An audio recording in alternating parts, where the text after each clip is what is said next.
અમદાવાદમાં ચોમાસામાં વીજ કરંટ ન લાગે તે માટે એએમસીનો નવતર પ્રયોગ.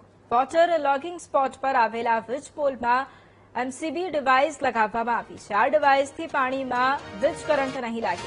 18 ઇંચ પાણી ભરાતા વીજ પોલમાં ઇલેક્ટ્રિક પાવર સપ્લાય બંધ થશે. પાવર સપ્લાય બંધ થતા વરસાદી પાણીમાં વીજ કરંટ નહીં લાગે.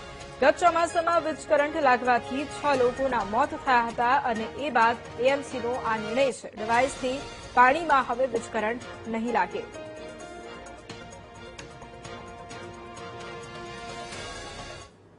ચોમાસા દરમિયાન વીજ કરંટ ન લાગે તે માટે થઈને અમદાવાદ મહાનગરપાલિકા દ્વારા હવે જે એમસીબી ડિવાઇસ છે તે વીજ પોલની અંદર લગાવવામાં આવ્યા છે, જેના કારણે આ એમસીબી ડિવાઇસ જ્યારે પણ પાણી ભરાશે તો કરંટ લાગવાની શક્યતા હશે ત્યારે જે પાવર છે તે પાવર સપ્લાય બંધ કરી દેશે. એટલે કે આ પ્રકારની પરિસ્થિતિ જ્યારે અમદાવાદ શહેરની અંદર ઊભી થઈ હતી અને ક્યાંક લોકોના જીવ પણ ગુમાવ્યા હતા, ત્યારે હવે આ ચોમાસા દરમિયાન પ્રી મોન્સૂન પ્લાનમાં ડિવાઇસ લગાવવામાં આવ્યું છે.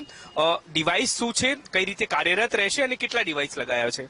આવા પશ્ચિમ ઝોનમાં 300 જેટલા ડિવાઇસ લગાવેલા છે. અમારા દ્વારા વોટર લોગિંગ જે સ્પોટ છે ફાઇન્ડ કરવામાં આવેલા છે અને આ રીતે એમસીબી લગાવેલ છે. જ્યારે પણ પાવર લીક થશે, બરાબર, તો લીકેજ થશે તો એ સમયે આ એમસીબી ટ્રીપ થશે અને કોઈ જાનહાનિ ટાળી શકાય છે. આનાથી વરસાદમાં કેટલું પાણી ભરાશે ત્યારે આ જે એમસીબી ડિવાઇસ છે તે કાર્યરત થઈ જશે અને જે કરંટ લાગવાની શક્યતા હોય છે, લોકોના જીવ પણ જતા હોય છે, તે નહીં થાય. 18 ઇંચ જમીનથી 18 ઇંચ ઉપર સુધી, જમીનથી 18 ઇંચ સુધીનું પાણી ભરાશે તો અહીં આ ડિવાઇસ કામ કરશે. અને હવે જે પ્રકારે ગઈ સાલ 6 થી પણ વધારે લોકોના મોત થયા હતા પાણીની અંદર કરંટ લાગવાથી, ત્યારે હવે આ ડિવાઇસ લગભગ અમદાવાદ શહેરની અંદર 1500 થી પણ વધારે લગાવવામાં આવ્યા છે. એક ઝોનની અંદર 300 થી પણ વધારે જેટલી સ્થળ પર લગાવ્યા છે. એટલે કે ક્યાંક શહેરની અંદર જે ચોમાસા દરમિયાન જે પરિસ્થિતિ ઊભી થતી હતી વીજ પોલના કારણે, તે નહીં થાય.